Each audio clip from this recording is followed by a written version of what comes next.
கலந்தாய்வாக தான் வருது. 26 தேர்தலுக்கான முன் தயாரிப்பு தான். அது உள்ளாட்சி தேர்தல் வர இருக்குது. இப்போ திருப்பி இது சட்டமன்ற தேர்தல் எதிர்கொள்ள இருக்கும்.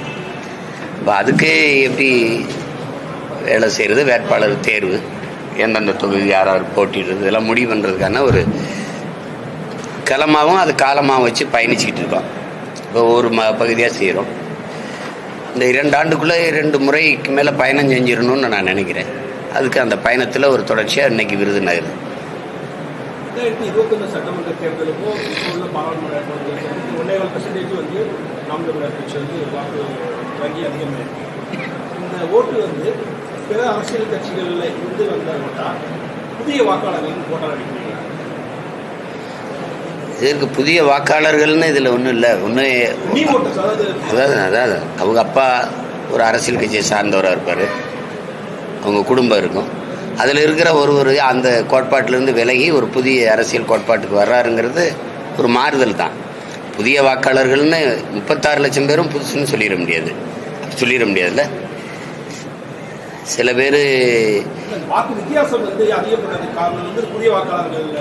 புதிய வாக்காளர்களும் இருக்கிறாங்க, மாற்றத்தை விரும்புகிற வெகுவான மக்களும் இருக்காங்க. 2026 எலெக்ஷன்ல இன்னொரு கட்சி உள்ள வருது. அப்படி வரும்போது புதிய வாக்காளர்களுடைய வாக்கு பிரிவு எந்த அளவில் இருக்கோ அது அப்படி சொல்ல முடியாது. இது கருத்தியலில் தான் நீங்கள் பார்க்கணும். ஏன்னா இவ்வளோ பெரிய ஆட்சி அதிகாரங்கள் இருந்த கட்சிகளை தாண்டி இங்கே எப்படி கட்டமைக்கப்படுது அரசியல்னு நீங்கள் ஆழ்ந்து பார்க்கணும். இப்போ எங்கள் அண்ணன் தமிழரசன் அவர்கள் இருக்காங்களே, அவங்க சொல்கிறாங்க மது, சாதி, மத, போதை இது 3 ஒரு புரட்சிகர அரசியலை, ஒரு நல்ல அரசியலை முன்னெடுப்பதற்கான பெரிய தடையாக இருக்குங்கிறாங்க. அதை அழிக்கிற ஒரு கொடும் கருவியாக இருக்குங்கிறாங்க. அந்த மாதிரி இடத்துல நீங்கள் சாதி, மதம், சாராயம், பணம், அதை மீறி திரைக்கவர்ச்சி, இது 5 பொது எதிரிகள் இருக்கிறத நீங்கள் பார்க்குறீங்க. அதுக்கு மேலே ஊடகங்களின் பங்கு ஊடகம் ஒரு நல்ல அரசியல் வரணும், ஒரு நல்ல கருத்தியல் கோட்பாட்டை முன்வைக்கிற அரசியல் கட்சி வரணுங்கிற என்ன அது கிடையாது. அவரே காசு எவ்வளோ கொடுக்குறாரு, இவர் முந்துறாரு, இவர் பிந்துறாரும்பாங்க. முந்துறவர் 2000 கொடுத்துருப்பாரு, பிந்துறவர் 1000 கொடுத்துருப்பாரு. இதுதான் இது ஆனால் எல்லா இதுகளும் ஊழலை ஒழிப்பம்பாங்க, லஞ்சத்தை ஒழிப்பம்பாங்க. ஊழல் லஞ்சத்துக்கான விதையே வாக்குக்கு காசு கொடுக்கறதுல தான் ஊண்டப்படுது. அது எல்லாருக்கும் தெரியுது. இப்போ அந்த மாதிரி ஒரு நல்ல அரசியலை உருவாக்கணுங்கிற நோக்கம் இந்த காரணிகளுக்கு கிடையாது. அதுக்குள்ள இப்போ எங்களுக்கு எந்த பின்புலமும் இல்லை. நீங்கள் பார்க்குறீங்க, இதில் எங்களுக்கு பொருளாதார வலிமையும் இல்லை. 50 கோடி செலவு பண்ண பாராளுமன்ற தேர்தலில் நாங்கள் 6 தொகுதிக்கும் சேர்த்து 5 லட்சம் தான் செலவு பண்ணியிருக்கோம். துண்டறிக்கை கொடுத்துருக்கோம். எங்களுக்கு கூட கொஞ்சம் காசு இருந்தால் 1 லட்சம் துண்டறிக்கையை 2 லட்சம் ஆக்கியிருக்கோம். இப்போ இந்த அளவுக்கு தான் நாங்கள் வேலை செய்கிறோம். ஆனால் இதுக்குள்ளே தேடி 6 தேர்தலாக ஒரு சின்னத்தை சந்தித்தேன் நான். ஒரு சின்னத்தை அதுக்கு முன்னாடி வேற ஒரு சின்னம் கொடுத்தாங்க, அப்புறம் ஒரு சின்னம் கொடுத்தாங்க. அந்த சின்னத்தை கொண்டு போய் சேர்த்து உங்களுக்கு தெரியும் 1 விழுக்காடு தான் எனக்கு அங்கீகாரத்துக்கு. 7 விழுக்காடு வச்சுருக்கேன். அந்த ஏறும்போது குறவழி நடித்து கீழே தள்ளி விட்ட மாதிரி அந்த சின்னத்தை எடுத்துக்கிட்டு இவ்வளவு பேருக்கு அதே சின்னத்தை கொடுத்த இந்த தேர்தல் ஆணையம் எனக்கு மட்டும் எடுக்குது பாருங்க. உங்களுக்கு காரணம் என்னன்னு புரியுது. ஃபர்ஸ்ட் கம் ஃபர்ஸ்ட் சர்வ்ன்றாங்க அவங்க. குக்கர் சின்னம் கிடைக்காம தான் ஐயா டிடிவி தினகரன் போட்டியே போடல. ஒரு தடவை உங்களுக்கு ஞாபகம். சைக்கிள் சின்னம் கிடைக்காம தான் ரெட்டலையிலே ஐயா ஜி.கே. வாசன் போட்டிட்டார். மாம்பழ சின்னமும் அங்கீகரிக்கப்படல, இந்த கட்சியெல்லாம் அங்கீகரிக்கப்படலை. ஆனால் உங்களோட கூட்டணி வச்சவொன்னே அந்த சின்னம் அவங்களுக்கு கிடைக்குது எப்படி? அப்போ அந்த ஃபர்ஸ்ட் கம் ஃபர்ஸ்ட் சர்வ்ங்கிறது போய் ஒரு இந்திய கட்சின்னு சொல்லி அவனுக்கு கொடுத்தீங்க. அவன் எங்கேயுமே போட்டி இல்லையே, ஏன் கொடுத்தீங்க?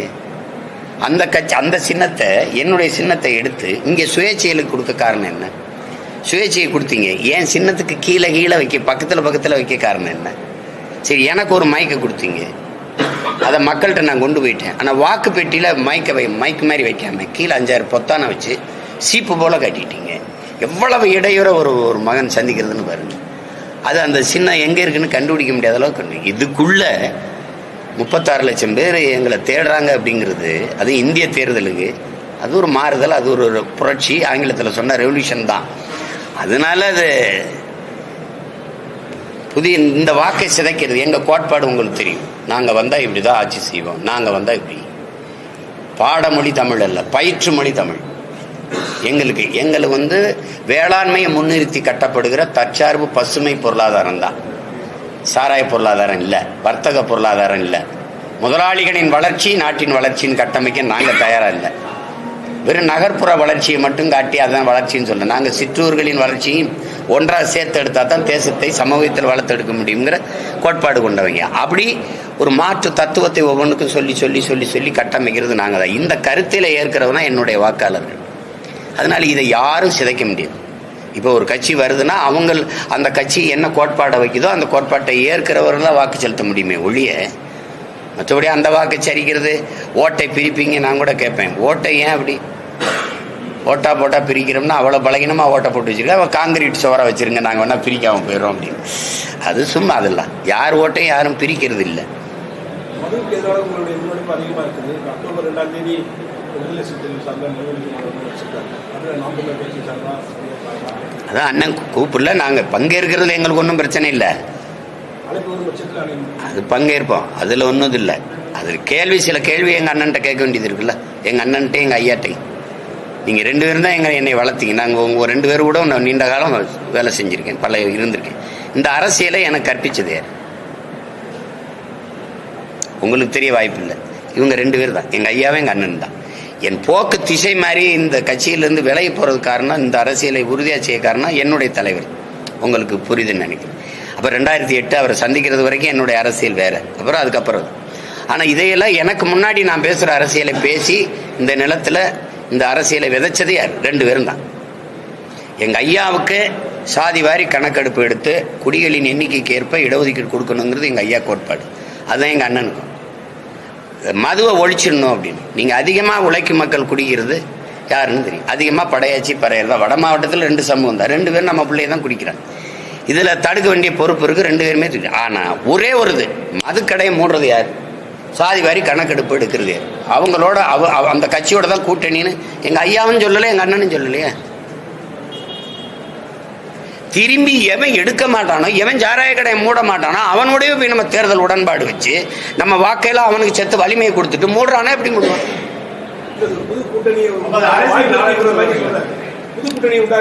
அதே அவ்வளவுலாம் பெரிய வார்த்தை. புது கூட்டணி மதுவுக்கு எதிராக சாதி வாரி கணக்கெடுப்பு எடுக்காதுங்க பாரதிய ஜனதா. அது கோட்பாட்டுக்கு எதிரானது, பொருளாதார அடிப்படைக்கு போயிடுச்சு. உங்களுக்கு இடஒதுக்கீடுங்கிற கோட்பாடே அந்த அதே நேருக்கும் அண்ணல் அம்பேத்கருக்கு நடந்த தர்க்கங்களே அறிவார்ந்த பெருமக்கள் நிறைய அறிவிங்க. பொருளாதார அடிப்படையில் இடஒதுக்கீடுங்கிற பேச்சுக்கே இடம் இல்லை. இந்த தெருவில் சீமான் நடக்கக்கூடாதுங்கிறது ஏழைங்கிறது இல்லை. இந்த கோயிலில் நுழையக்கூடாது, இந்த குளத்தில் குளிக்கக்கூடாதுங்கிறது ஏழைங்கிறது இல்லை. நான் இழிமகன், ஈன சாதி, தொட்டா தீட்டு பார்த்தா தீட்டு அப்படிங்கிறதுனால தான். அதனால தானே எதன் பொருட்டு எனக்கு கல்வி, வேலை வாய்ப்பு, அரசியல் அதிகாரம் மறுக்கப்பட்டதோ அதன் பொருட்டே அது எனக்கு கிடைக்க பெறணுங்கிறது கொண்டு வரப்பட்டதான் இந்த இடஒதுக்கீடு, ரிசர்வேஷன், கோட்டா. இப்போ பொருளாதார அடிப்படையில் இடஒதுக்கீடு என்பது அது பொருளாதார அளவுகோல் மாறும். இன்னைக்கு ஏழை சீமான் நாளைக்கு அதானி அம்பானி ஆக முடியும். ஆனால் இந்தியாவின் முதல் குடிமகளாகி ராம்நாத் கோவிந்தும் பிரதிபா இந்த திரௌபதி முர்மு கோயிலுக்குள்ள போக முடியலையா? கோயிலுக்குள்ள போக முடியல. பாராளுமன்ற கட்டிடம் திறக்க முதல் குடிமகளை கூப்பிடல.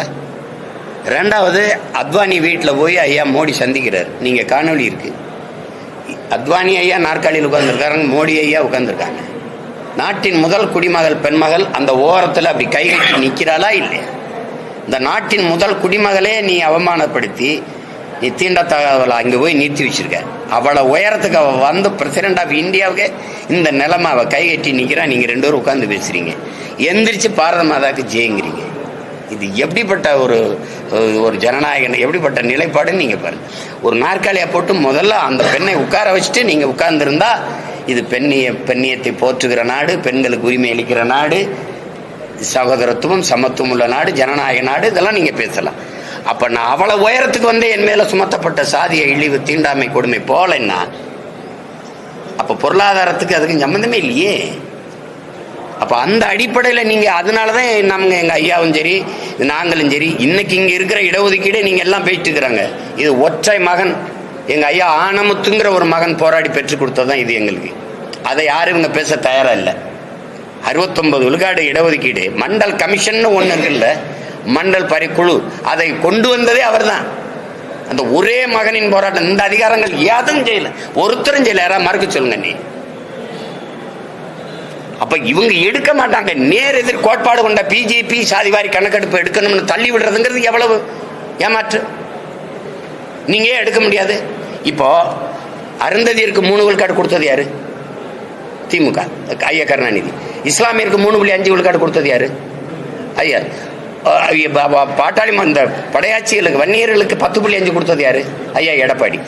ஒரு மாநில கட்சியின் அதிகாரத்திற்கு, ஆட்சி அதிகாரத்திற்கு 3 விழுக்காடு, 3.5 விழுக்காடு, 10.5 விழுக்காடு இடஒதுக்கீட்டை பிரித்து பங்கிட்டு கொடுக்கிற அதிகாரம் இருக்கு உங்களுக்கு. சாதிவாரி எண்ணி கணக்கெடுறதுக்கு அதிகாரம் இல்லையா? புரியுதா? எப்படி எடுக்கிறது அப்படின்னா, வீட்டுக்கு வீடு ஓட்ட எப்படி எண்ணி காசு கொடுக்குறீங்க? அப்படி என்னங்க,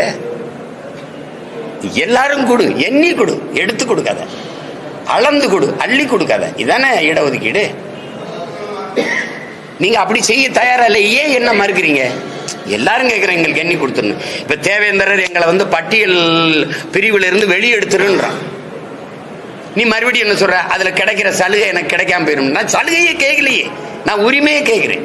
இந்த நாட்டின் குடியா எனக்கு உரிமையை கேட்கிறேன். எனக்கு உரிய இடஒதுக்கீடு கேட்கல, பங்கீடு கேட்கிறேன், பகிர்வு கேட்கிறேன். அதை நீ புரிஞ்சுக்கிறாம நீ அங்க இருந்தா நீ எஸ்சி எஸ்டிங்கிற.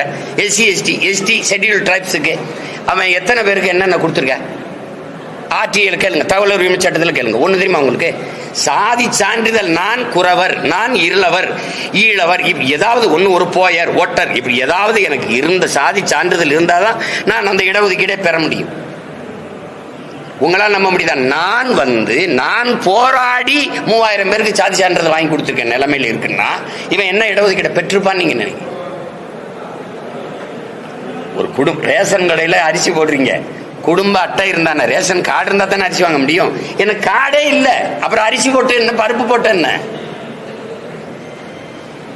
எப்படி ஆட்சி நடக்குது பாருங்க. நீங்க இப்ப தேவேந்திரன்னு வச்சுக்கிறீங்க, நான் அதுல குடும்பம் இருக்கேன், காலாடி இருக்கேன். எங்களுக்கு பிரிச்சு கொடுத்தியா? படையாட்சி இருக்கேன் 10.5. அதுல அரச படையாட்சிக்கு எவ்வளவு, பந்தல் படையாட்சிக்கு எவ்வளவு? சும்மா அப்படி இதை எடுத்துக்க அப்படின்னா எப்படி எடுத்துக்கிறது? இப்ப நாங்க முக்குளத்தோர்னு இருக்கோம். கல்லருக்கு எவ்வளவு, மறவருக்கு எவ்வளவு, அகமுடையருக்கு எவ்வளவு உள்ஒதுக்கீடு பண்ணிட்டீங்களா? அப்புறம் அதனாலதான் எண்ணீருங்கிற. கல்லர் எவ்வளவு, மறவர் எவ்வளவு, அகமுடையர் எவ்வளவு?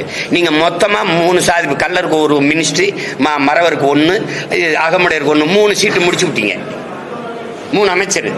ஆனா என்ன, நீங்க கல்லருக்கு எத்தனை வருது, இவருக்கு எத்தனை வருது, குடிகளின் எண்ணிக்கைக்கு ஏற்ப நீங்க கொடுக்கணும். அப்படி நீங்க என்ன மாட்டீங்க? நான் கோனார் வச்சுக்கிறேங்க, நாட்டிலே 2 அமைச்சர் கொடுத்துருக்கீங்க. 2ஐயும் என் மாவட்டத்திலே கொடுத்துட்டீங்க, சிவகங்கையிலேயே. அப்ப திருநெல்வேலி இருக்க கோனாரு, திருவண்ணாமலை இருக்க கோனாரு, ஒண்ணு பிரிச்சு கொடுத்துருக்கணும். இல்ல 2ஐயும் ஒரே மாவட்டத்தை கொடுத்துட்டீங்க. இந்த இவ்வளவு எண்ணிக்கையில் இருக்கு. எனக்கு 2 தான். உங்க வீட்டிலே 2 அமைச்சர் இருக்காரு. நீங்க முதலமைச்சர், அப்புறம் உங்க மகன் விளையாட்டுத்துறை அமைச்சர், உங்க அப்பா முதலமைச்சர், நீங்க துணை முதலமைச்சர், இப்ப உங்க மகன் துணை முதலமைச்சரா போறாரு. அப்ப நாட்டிலேயே எங்களுக்கு 2, உங்க வீட்டிலேயே உங்களுக்கு 2ன்னா இது என்ன சமூக நீதி? நீங்க யாராவது ஒரு பதில் சொல்லுங்க எனக்கு. நீங்க கேள்வி கேட்டீங்க,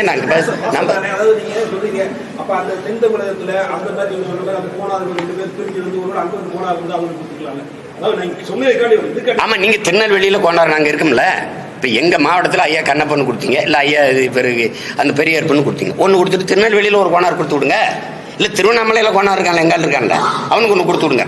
அதிகாரத்தை பரவலாக்கி, நிர்வாகத்தை பரவலாக்கினீங்க தானே எல்லா இடத்துக்கும் போகும். இங்க ஒரே மாவட்டத்துக்குள்ள 2 அமைச்சரை கொடுத்து விட்டீங்கன்னா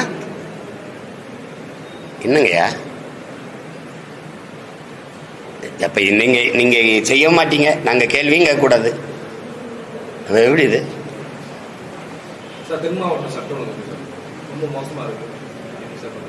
நீங்களே சொல்லிட்டீங்க. இப்ப நீங்க சட்டம் ஒழுங்கு விடுங்க. இப்ப நான் போன தடவை தாத்தா தெய்வ திருமகன் முத்துராமலிங்க தேவர் நினைவிடத்துக்கு வணக்கம் செலுத்த வந்தேன். மொத்தம் 7500 காவலர்களை நிறுத்திருந்தாங்க. அவங்க தான் சொன்னாங்க 7500 பேர் பட்டு ஹைலி ப்ரொடெக்ட் பண்ணிட்டோம் நீங்க. ஆனா என்ன பண்ணீங்க நீங்க? எல்லாம் ஒரு பந்தல சாலை ஓரத்தில் போட்டு காவலர்களை எல்லாம் நிறுத்தி, உயரதிகாரி இருந்துக்கிட்டீங்க. இந்த சின்ன பிள்ளைய பூரா அந்த வெயில காஞ்சி நின்றுட்டு இருந்தாங்க, பெண்கள் ஆண்கள் எல்லாம். இப்போ நிற்கிறாங்க, இந்த நேரத்து நின்னாங்க. நிக்கும்போது நாங்க எங்க மக்கள் அடர்த்தியா குவிகிற இடம் இருக்கோ அங்க நீங்க வர்றதே இல்லை, எங்களை கொண்டு விட்டுறீங்க. ஆனா அப்படி உயர்ந்த அதிகாரத்தில் இருக்க உங்களை அப்படி அனுப்புவீங்களா? உங்க முறையா கொண்டு போய் வணங்க விட்டு திருப்பி விட்டுவீங்க, எங்களை விட்டுறீங்க. ஆனா 7500 பேர் அப்ப எதுக்கு? அந்த கூட்டத்துக்குள்ள பிதுங்கி சாங்கடானுங்கிறதுக்கா? பேரன்பு கொண்டு உணர்வு வயப்பட்டு அப்படி எங்களை அப்போ அவங்க தள்ளி முள்ளி ஒரு இதாக ஆகுதுன்னா அதை யார் பொறுப்பு இருக்கிறது? சீமான் போகும்போது பிரச்சனை, அல்லது டிடிவி ஐயா போகும்போது, அப்பா ஓபிஎஸ் போகும்போதோ, அல்லது எடப்பாடி போகும்போது பார்க்குறீங்க ஒரு பிரச்சனையில் அதுக்கு என்ன மாதிரியான நிர்வாகம் அது? நேற்று அதே தான் தாத்தா இமானுவேல் சேரனுக்கு நாங்கள் போகும்போது நீங்கள் பார்த்தீங்கன்னா 2.5 மணி நேரம் ஒரு 2 கிலோமீட்டர் தூரத்தை நான் கடந்திருக்கேன். ஆனால் 6500 காவலர்களை வச்சுருக்கேன்றீங்க. கட்டடத்து மேலே நின்று எல்லா காவலர்களும் எங்களை காவல்துறை கண்காணிப்புன்னு போடுறாங்களா, அது மேலே நின்று எங்களை கண்காணிக்குது. எப்படி பிதுங்கி எவ்வளவு நசுங்கி சீமான் போறாரு அப்படின்ட்டு உண்மையிலே வேதனையா இருக்கு. அதை தான் அண்ணன் செல்வ பிறந்தகையோட சொன்னாங்க. நீங்க ஒரு வழி பண்ணி கொடுத்து எங்களை கொண்டு போய் வழி விட்டா ஒரு 10 நிமிஷத்துல நாங்க வெளியேறிடுவோம். 2.5 மணி நேரம் ஆகுதுங்க. அப்ப 6500 பேர் இங்க குவிச்சு பயன் என்ன? அப்ப அது அந்த சட்டம் ஒழுங்கு நீங்க அந்த இடத்துல ஒரு தள்ளி விட்டாங்க, ஒருத்தர் விழுந்துட்டாரு, மயங்கிட்டாரு, ஒரு குறவழியில் மீச்சிருச்சு, நெஞ்சில மீச்சிருச்சு, அல்லது ஏதோ உயிர் சேதம் ஆயிடுச்சு. கூட்டத்தில் ஒருத்தர் ஒரு பிளேட்டு கத்தி வச்சு கீறி விட்டாரு, ஒரு கத்தி வச்சு குத்தி விட்டுட்டாரு. யாரு பொறுப்பு? போய் எப்படியோ போங்கடா அப்படின்னா. அப்படி நீங்க போகும்போது, அல்லது உங்க மகனார் ஐயா சின்னவர் அவர் போகும்போது, இல்ல பெரியவர் ஐயா நீங்க போகும்போது இப்படிதான் நிக்க விடுவீங்களா? சட்டம் இருக்கு, ஒழுங்கா இருக்காங்கிறது அது நீங்களே சொல்றீங்க மோசமா இருக்குன்னு. நான் அதுக்கு கூட ஒரு வார்த்தை சேர்த்துக்கிறேன், ரொம்ப மோசமா வேற என்ன சொல்றதுக்கு?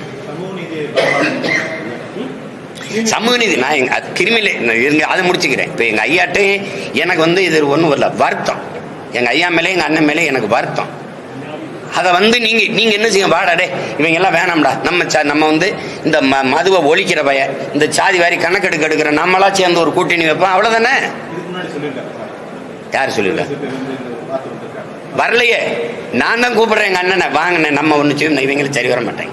இப்ப அதிமுகவே எங்க அண்ணன் கூப்பிடுறாருல, எங்க அண்ணன் கூப்பிடுறாரு, அதை சரி நான் வரவே இருக்கிறேன். அதிமுக எல்லா கட்சியும் வரனாங்க, ஜனநாயக ஆற்றல்னா பிஜேபி வராது, அது மதவாத ஆற்றல்னு எங்க அண்ணன் சொல்றாரு. இது மதவாத ஆற்றல், அவ்வளவுதானே. நீங்க மதவாத ஆற்றலுக்கு எதிராக இருக்கிற எங்க அண்ணன் மதுவாத ஆற்றல் கூட கூட்டின்னு வச்சிருக்கிறாரு. அது இல்லை, அவர் தோணிருக்கலாம். சரி, இது அதிகம் பாதிக்கப்படுகிற உழைக்கும் மக்கள் உங்களுக்கு தெரியும். தென் மாவட்டங்கள்ல யாரு, வட மாவட்டங்கள்ல யாரு? உழைக்கும் மக்கள்ல சரிபாதி இருக்கிற படையாச்சி பறையர் தான் வட மாவட்டத்தில். நீங்க உங்களுக்கு தெரியும், 2 பேரும் தான் பெரும் சேதத்துக்காகி உயிர் பலியாகி உழைக்கும் குடிகள். இந்த கள்ளச்சாராயம் குடிச்சு செத்ததுலேயே உங்களுக்கு பாருங்க, மரக்காணத்துல செத்தம்பர யாருன்னு நினைக்கிறீங்க? இப்ப எங்க அண்ணன்ட்ட ஒண்ணும் இல்லை, நான் அன்பாவே கேட்கிறேன் எங்க அண்ணன்ட்ட. அண்ணன் 2021 திமுக பதவிக்கு வந்த உடனே அவங்க இறந்தாங்க மரக்காணத்துல 19 பேர். 2024 முடிஞ்சு இப்ப 25 இப்ப 24 பாதிக்கு மேல இப்ப நீங்க மாநாடுன்றீங்க. அப்பவே போட்டிருக்கணும்ல.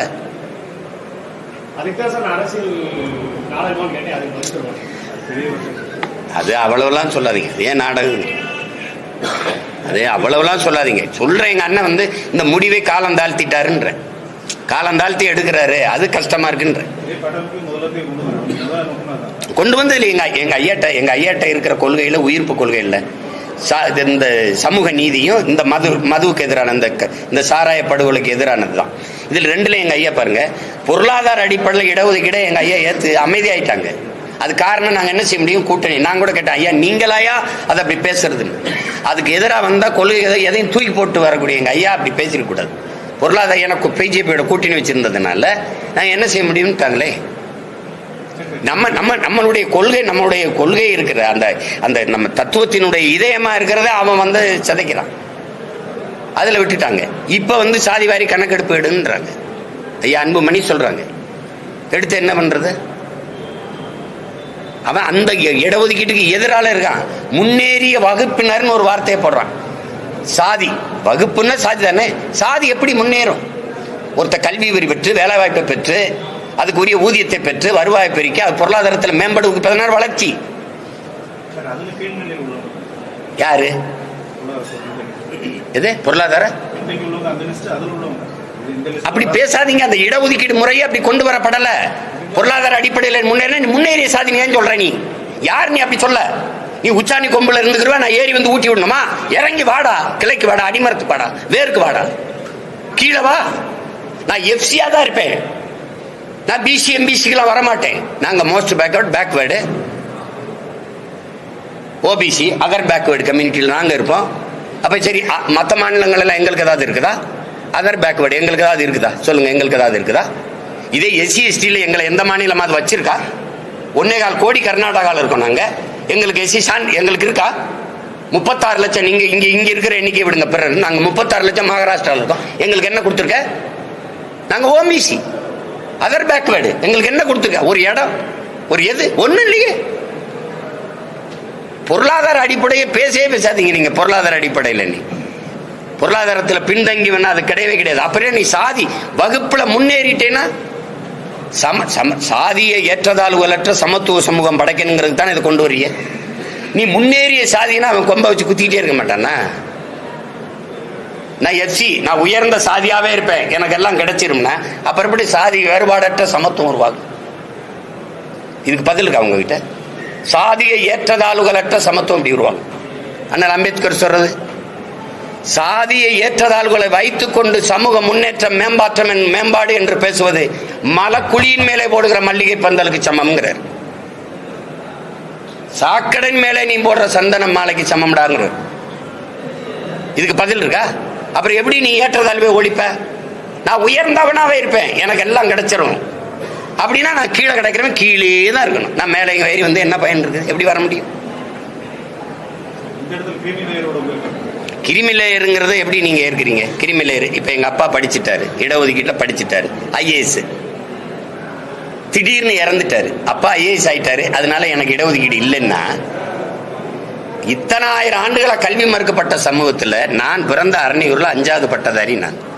அப்படின்னா எங்க கிராமத்துக்கு கல்வி எப்போ வந்து சரி, எங்க அப்பாவுக்கு மட்டும்தான் கையெழுத்து போட தெரியும் எங்க குடும்பத்துல. எங்க அம்மாவுக்கு நாங்க வந்து கற்பிச்சோம். இப்ப நானும் நீனும் ஒன்னா கிருமி லேயர்னா எனக்கு வேலை வாய்ப்பு கிடைச்சிருச்சு அப்படின்னா எங்க ஐயா இளையராஜா பையனுக்கு இடஒதுக்கீடு கூடாதா? சொல்லுங்க. எங்க அப்பா பாரதி ராஜா பையனுக்கு இடஒதுக்கீடு கூடாது, என் தம்பி மனோஜுக்கு அவன் பிள்ளைகளும் இருக்கக்கூடாது. உங்க அப்பா நல்லா முன்னேறிட்டாரு இப்படியா? அப்புறம் இங்க பொருளாதாரம் நீங்க இதை சாதி முன்னேறிடுச்சா உனக்கு, அப்புறம் அதுக்கு இடஒதுக்கீடு உனக்கு அதுக்கு நீங்க கேட்கிற? திடீர்னு எங்க அப்பா விபத்துல இறந்துட்டாரு, அப்புறம் நான் திறன் அடிப்படையில் தான் போட்டிட்டு வரணும்னா எத்தனை ஆயிரம் ஆண்டுகளா எனக்கு கல்வியே வரலையே, இப்பதான் நான் படிக்கவே ஆரம்பிக்கிறேன். அதுல கிருமி லேயர் இதுக்குள்ள கொண்டு வா அதுக்குள்ள கொண்டு வா, இது எப்படி இருக்கிறது? சமமான கல்வி இருக்கா? நகர்ப்புறத்தில் இருக்க கல்வி, கிராம சிற்றூர்கள் இருக்கா? விருதுநகர் ராஜபாளையத்தில் நீங்க படிக்கிற கல்வி சென்னையில் இருக்கிற கல்விக்கும் ஒன்று சமமா இருக்கா? கேந்திர வித்தாலயா, நவோதயா, CBSE பாடத்திட்டம் உங்ககிட்ட இருக்கா? நான் கேட்கறதுக்கு பதில் சொல்லுங்க ஐயா. முதல் தர A கிரேட் ஆசிரியரை எங்க பணியமர்த்துறீங்க? C கிரேட் ஆசிரியரை எங்க பணியமர்த்துறீங்க?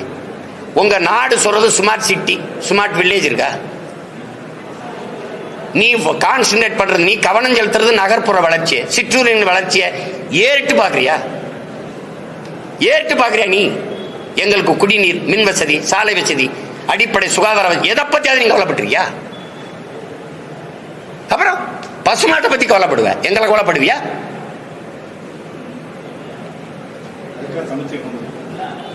சமச்சீர், அதையும் திரும்பி திரும்பி சொல்றீங்க. நான் கேட்ட கேள்வியில் பாருங்க, ஆசிரியரே சமமா பணியமர்த்தப்படல.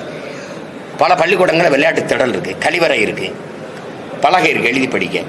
இவருக்கு நகர்ப்புறத்தில் இவருக்கு எல்லா வசதி இருக்கு. நான் ஓராசிரியர் பள்ளி, எனக்கு மேற்கூரை இல்லை. பல பள்ளிக்கூடங்களில் மேற்கூரை இல்லை, மரத்து நிழலில் படிக்கிற பிள்ளைகள். இது சமச்சீரா இருக்கா? அரசு பள்ளியிலே சென்னையில் இருக்கிற கட்டட பள்ளிகளுக்கும் இங்கே கிராமப்புறங்கள் இருக்க பள்ளிக்கூடம்னா, நான் அரணியூரில் படித்தேன், என் பள்ளிக்கூடத்தை பார்க்குறீங்களா? வாக்கு செலுத்துறதுக்கு மட்டும் அந்த 2 ஒரு சுவரு மேலே ஆஸ்பெஸ்டா சீட் இருந்துச்சு, தரையில் தான் உட்காந்து நான் படித்தேன். 2 ஆசிரியர், ஒரு ஆசிரியர் இருந்தாங்க. இப்போ அது இல்லை, மூடப்பட்டுருச்சு. திருப்பி நான் அதை சீரமைச்சு, இவங்க தானே சொன்னாங்க, தம்பி அன்பில் மகேஷ் தான் சொன்னார், அங்கே இருக்கிற பழைய மாணவர்களை நான் பழைய மாணவர்கள் நாங்கள் உள்ளூர்காரங்களை காசு போட்டு நாங்கள் செஞ்சுக்கிட்டு கழிவறை கட்டி வச்சிருக்கேன். ஆசிரியர் பணி இல்லை, ஆசிரியர் போடலையே, விண்ணப்பிச்சுக்கிட்டே இருக்கேன், போடலையே. அங்கே விளையாட்டு திடல் இல்லை, என் பிள்ளைக்கு கழிவறை இல்லை, நான் தான் கட்டி கொடுக்க வேண்டியது இருக்கு. அங்கே படிக்கிற என் பிள்ளைக்கு 3ஆம் ஆசிரியரை போடுவீங்க, 3rd கிரேட் ஆசிரியர், 1st கிரேட் ஆசிரியர் எங்கே போடுவேன்? நகர்ப்புறத்தில். சமச்சீர் எங்கே இருக்கு? என் கையில் ஒரு புத்தகம் இருக்கு, அரசு பள்ளியில் சென்னையில் படிக்கிறவர் கையிலேயே ஒரே புத்தகம் இருக்கு. புத்தகம் ஒன்னா இருக்கு, பாடத்திட்டம் ஒன்னா இருக்கு, பாடமுறை ஒன்னா இருக்கு. சீர் எங்க இருக்கு? எங்க இருக்கு?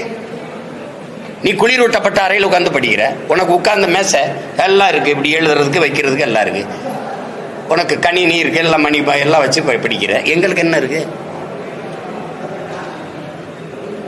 எங்க இருக்கு சமச்சீர் கல்வியை நீங்க கொடுத்துட்டீங்க? வார்த்தைகளில் பெரியார் சமத்துவபுரம்னு இருக்கு, பேர்ல இருக்கு.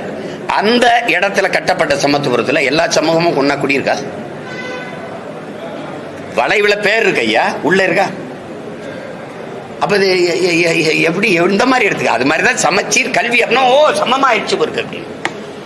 பொதுத்திறன் போட்டியில நகர்ப்புறத்துல படிச்சவனும் சிற்றூர்ல படிச்ச நானும் போய் பொதுத்திறன் போட்டியில ஒன்னா போய் மோதி வெல்ல முடியும்னு நீங்க நினைக்கிறீங்களா?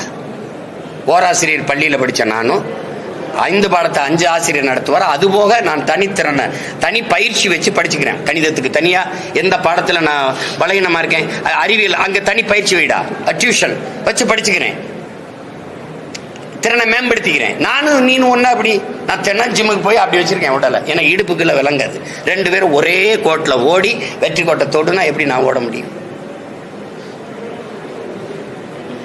சொல்லிக்கிறோம் நம்ம எல்லாம் சமச்சீர் ஆயிடுச்சு, எல்லாம் சமத்துவம் ஆயிடுச்சு, எல்லாம் ஆயிடுச்சு அப்படின்னு. என்ன நீங்க விடுதலை பெற்ற நாட்டில் ஊராட்சி மன்ற தலைவர் தேசிய கொடி ஏற்ற முடியல. என் தம்பி ஒரு படம் எடுத்துருக்கான், நண்பன், 20ஆம் தேதி வருது பாருங்க. அது அவ்வளவு வலியை சுமந்து வருது அந்த படம். என் நம்பி சரவணன் எடுத்துக்க, அப்படி நண்பன் 20ஆம் தேதி வருது. இப்படிப்பட்ட சமூகத்துல தான் இன்னும் வாழ்ந்துட்டு இருக்கோம். விடுதலை பெற்ற நாடுன்னு சொல்றோம், அதையும் நம்ம நம்புறோம். கொடுமை. ஒரு தாழ்த்தப்பட்ட ஒருவன் ஊராட்சி மன்ற தலைவராக வந்துடுறான், அவனை கொடியேற்ற விடலை. கொடியேற்றும் போது எல்லாரும் போயிட்டாங்க. சரி பிள்ளைய நிற்குது, அதுக்கு மிட்டாயாவது கொடுப்போம்னு மிட்டாயை கொடுக்கும்போது தாழ்த்தப்பட்ட கையில் வாங்க மாட்டேன்னு பள்ளிக்கூடத்துக்கு பிள்ளைகள்லாம் வாங்க மாட்டேன்னு போதுன்னா அந்த பிஞ்சு நெஞ்சுக்குள்ளுக்குள்ள இந்த சாதியை நஞ்ச விதைச்சவன் யார்? இப்படிப்பட்ட சமூகத்தை இது வளர்த்து என்ன பண்ண போறீங்க? என்ன எங்கே போகுது நாடுன்னு?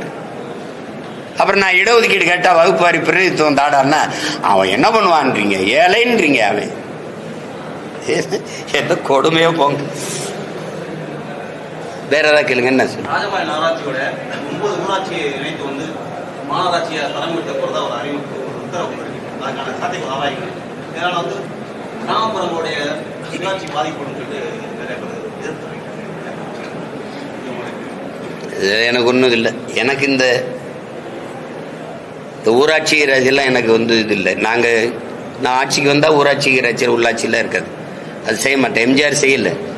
எனக்கு ஒரு கோட்பாடு இருக்குது, நான் பார்க்குறேன். நான் அங்கே இருந்து வளர்ந்து வந்ததுனால என் மக்களை வந்து ஓர்மைப்படுத்த விடாமல் சிற்றூர்களில் சாதிய வன்மத்தை ஏற்படுத்தி அதை பிளந்து பிரித்து போட்டு ஒரு தாய் பிள்ளைகளாக வாழுகிற சமூகங்களை கூறு போடுறதுல இது ஒரு பெரிய பங்கை வகுக்குதுன்னு நான் நினைக்கிறேன்.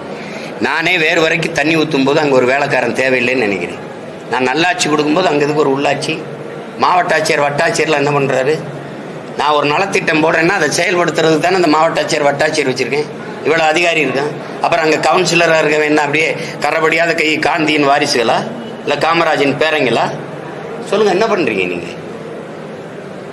சொல்லுங்க தம்பி, என்ன நடக்குதுன்னு சொல்லுங்க. அதை விட வேலை என்ன இருக்கு? நான் வந்தவது பார்க்காம இருக்க சொல்லுங்க பாப்போம். பார்க்காம இருக்க சொல்லுங்க. 8 அமைச்சரை வச்சு இவ்வளவு பெரிய நாடு அன்னைக்கு பிரிக்கப்படாத அந்த சேர்த்து ஆண்டார்ல காமராஜர். 8 அமைச்சர் தானே. அவர் காலத்துல தான் இந்த நாடு வளர்ந்துருக்கு. அவர் 9 ஆண்டு காலத்துல வளர்த்தெடுத்ததை மீதி 60 ஆண்டுகள் அவர் வளர்த்துருக்காங்களான்னு மட்டும் ஒரு சான்று சொல்லுங்க. அவர் கட்டியதான் பள்ளிக்கூடம், அவர் கட்டினதான் அணை, அவர் போட்டதான் சாலை, அவர் கொண்டு வந்ததான் தொழிற்சாலை. ஏதாவது இருக்கா? அவர் பல அணைகளை கட்டினாங்க, நீங்க எல்லாம் பல துணைகளை கட்டினீங்க. வேற என்ன பண்ணீங்க? மாதாவரத்தில் ஒரு பால் பண்ணையை கொண்டு வந்தார், ஒரு பால் பண்ணை பால் பண்ணை தயாரிக்கிறதுக்கு இதை கொண்டு வந்தார். நான் அதை அரசு பணியாக மாற்றுவேன்னு சிரிக்கிறீங்க. அவர் கொண்டு வரும்போது அந்த பண்ணையில் வேலை செஞ்சவெல்லாம் யாரு? அது அரசு பணி தானே. அதை ஏன் மூணு ஆவின் பால் விற்கிற? எங்க மாட்டுப்பால் விற்கிறீல்ல, மாடங்க பதில் வச்சிருக்கீல்ல? ரேஷன்ல அரிசி போடுவியா? விவசாயம் எங்க இருந்து அரிசி வருதுன்னு கேளுங்க. என்கிட்ட கேள்வி வைக்கிறீங்கல்ல, ரேஷன்ல அரிசி போடுறீங்களா, அந்த அரிசி எங்கிருந்து வருதுன்னு கேளுங்க.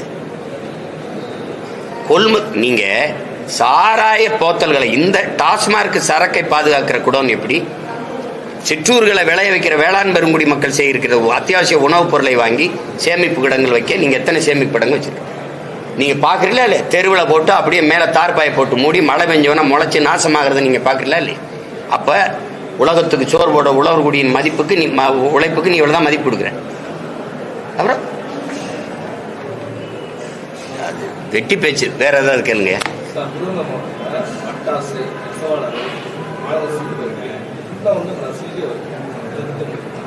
நசுங்கிக்கிட்டே வருதா? தொழிலாளர் ஏகப்பட்ட கட்டுப்பாடுகள் போடுறாங்க. கட்டுப்பாடுகள் வந்து யதார்த்தத்துக்கு வர நெசவாளர்களுக்கு பேண்டேஜ் தயாரிக்கிறாங்க. நெசவாளர்களுக்கு கிடைக்க மாட்டேங்குது. சரியா? அது வந்து அந்த நூல் விலையேற்றம், மின்சார அதுவாகவே சொல்லணும். இப்போ ஈரோடு, திருப்பூர் எல்லா இடத்துலையும் பாதிக்கப்படுதில்ல சிறு குறு தொழில் எல்லாமே.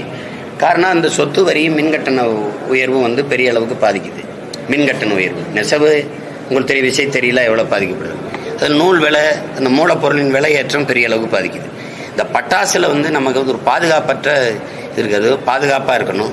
இன்னும் ஆரம்ப சுகாதார நிலம் ஒரு வெடித்த உடனே எடுத்துகிட்டு போய் ஒரு மருத்துவம் செய்கிறதுக்கான மருத்துவ வசதியே முதல்ல இல்லை. நீங்கள் பார்க்குறீங்க. அது ஒரு பாதுகாப்பான இதை வந்து இவ்வளோ காலம் இவ்வளவு பேரிடர் நடந்த பிறகு ஒரு விழிப்புணர்வு வந்திருக்கணும். மக்கள்கிட்டையும் சரி, அந்த தொழிற்சாலை உரிமையாளர்கிட்டையும் சரி, அதிகாரத்தில் இருக்கணும் சரி.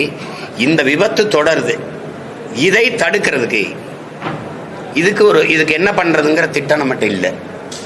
அது அங்கே ஒரு பெரிய சீர்கேடு. அதனால தான் ஆண்டுதோறும் பேரிடரில் நம்ம அந்த திடீர்னு வெடிவிபத்தில் நம்ம பல உயிர்களை பறிகொடுக்க வேண்டிய சூழல் வருது.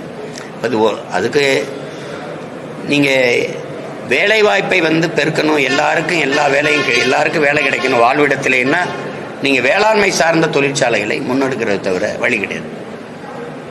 இப்போ நீங்கள் உதாரணமாக இப்போ நிலமும் வளமும் சார்ந்த தொழிற்சாலைன்னு நான் சொல்கிறேன். இப்போ மாடு வளர்க்கிற இப்போ 1000 ஒரு பாலின் சந்தை மதிப்பு மட்டும் தமிழ்நாட்டில் 9 லட்சம் கோடி இருக்கு. பால் எங்கேருந்து வருது தமிழ்நாட்டுக்கு? ஆந்திராவிலேருந்து வருது. ஏன் ஆந்திராவிலேருந்து வருது? உங்களுக்கு என்ன பிரச்சனை மாடு வளர்க்குறதுல? நீங்கள் வீட்டுக்கு வீடு ஒரு மாடு கொடுத்திய, ஒரு ஆடு கொடுத்திய, ஒரு நாட்டுக்கோழி கொடுத்திய. ஏன் கொடுத்திய? வறுமை போயிடும். நீங்கள் வீட்டில் வளர்க்க சொல்லி எங்கள் ஆத்தாளப்ப கொடுத்திய. நான் என்ன சொல்கிறேன், அந்த நாட்டில் வளர்ப்பேன்றேன் தானே. ஒரு நாட்டுக்கோழியின் விலை, கறி விலை எவ்வளவு? 650 ரூபா. ஆட்டுக்கறி விலை எவ்வளவு? 1000 ரூபா. ஆடும் மாடும் நடமாடும் வங்கி சொல்கிறான், மொபைல் பேங்க்குங்கிறான், நடமாடும் வைப்பகம்ங்கிறான். உனக்கு அவமானம். அப்போ நீ வெக்கப்படுறா, கறிதிங்க வெக்கப்படு, பால் குடிக்க வெக்கப்படு. மாடு வளர்க்குறது உனக்கு அசிங்கமாக இருக்குல்ல, வெக்கப்படு. அப்போ மாடு பண்ணை 1000 ஏக்கரில் மாட்டு பண்ணைன்னா அது சார்ந்த வேலை. படித்தவன் படிக்காதவனுக்கு அரசு வேலை வந்துடுது. பாலை எடுத்து பால்கோவா தயாரிக்க, பாலாடை கட்டி தயாரிக்க, நெய் தயாரிக்க, மோர் தயாரிக்க, வெண்ணெய் தயாரிக்க.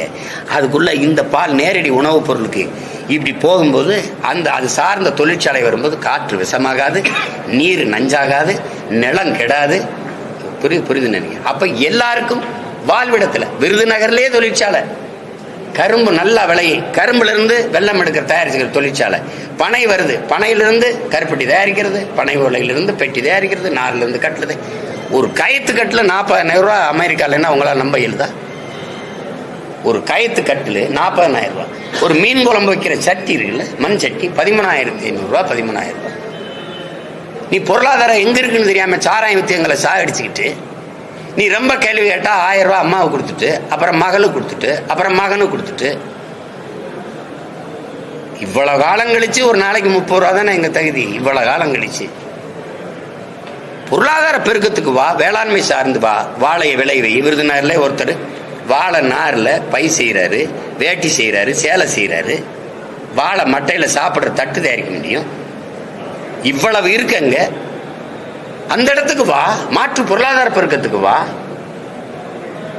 2,76,000 ஏக்கர்ல சாப்ட்வேர் இண்டஸ்ட்ரியின் பிதாமகன் பில்கேட்ஸ் 2,76,000 ஏக்கர் அமெரிக்காவில் விவசாயம் செய்யறாரு. 2,76,000 ஏக்கர். அவர்கிட்ட கேட்குறாங்க, இது மாதிரி உங்களை மாதிரி ஆளுங்க, நீங்க விவசாயம் செய்ய போயிட்டீங்க, அங்கதான் எல்லாருக்கும் வேலை கொடுக்க முடியும், அங்கதான் பொருளாதாரம் இருக்குங்கிறது. தக்காளி விலை 200 ரூபா ஆயிடுச்சுன்னா ஐயோ அம்மானு குதிக்கிறேன். நீங்க ஏன் தக்காளி விளைய வைக்கிறதுக்கு வைக்கப்படுறீங்க? வெங்காயத்தை வெளிநாட்டில இருந்து இறக்குமதி செய்யற வெங்காயங்க இவ்வளவு பெரிய நிலமும் வளமும் மனித ஆற்றலும் இருந்து ஒரு வெங்காயத்தை கூட உன்னால விளைவிக்க முடியல. எப்படி? இந்தியா உலகத்திலே மாட்டுக்கறியை அதிகமா ஏற்றுமதி செய்யற நாடு இது.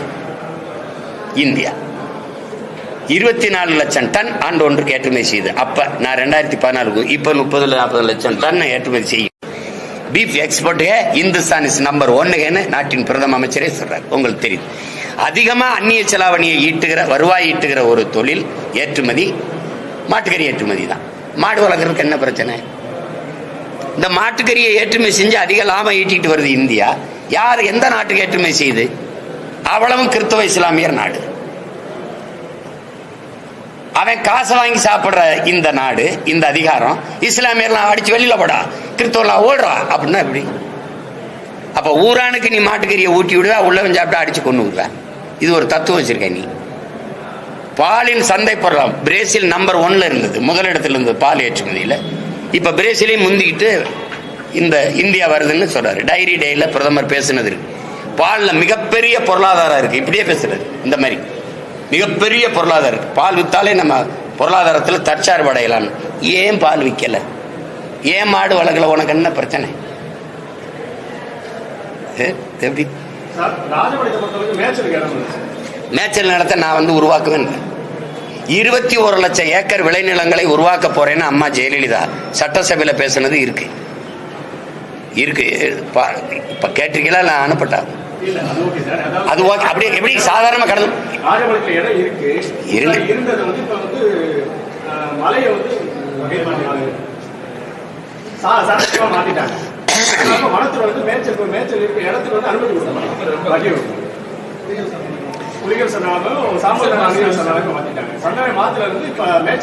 இத மேய்ச்சல் நிலமா மாத்துறதுக்கு எவ்வளவு நாள் ஆயிரும் நினைக்கிறீங்க?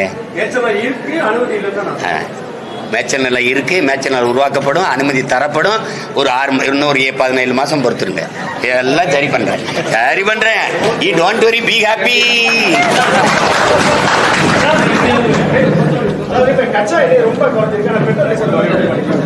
அதுதான் நீங்க வெளிநாடுகள்ல என்னதான் இந்த மூலப்பொருள்